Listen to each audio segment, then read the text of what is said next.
So here we are on a nice overcast day at the confluence of Walnut and Pacheco Creeks. It's a very industrial area, and we're surrounded by the Tesoro refinery over on the other side of Walnut Creek, and we have the Martinez Gun Club. I don't know if it shows up on camera, but you might be able to hear their shoot and trap today. And behind the camera is the Acme landfill. And despite all these noisy industrial neighbors, it's actually quite peaceful and relatively quiet here today. There's quite a bit of wildlife that's around.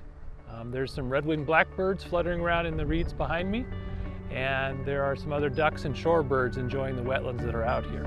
Pacheco Creek runs up this way towards the city of Martinez, and over to my right is the main stem of Walnut Creek that goes up and drains about 150 square miles of the watershed.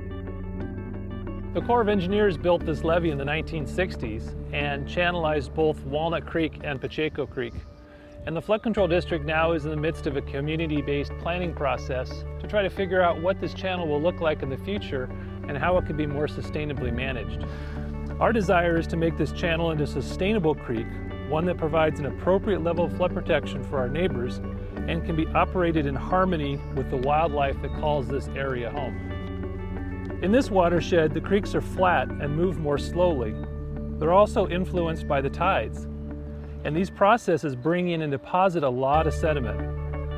More than 100,000 dump truck loads of sediment have been deposited here naturally in the past decades. And we've learned that when you remove this sediment, it quickly returns to a certain level, and then it accumulates much more slowly. Currently, it's in a relatively balanced equilibrium state, and significant habitat, as you can see here, has grown up on the sediment.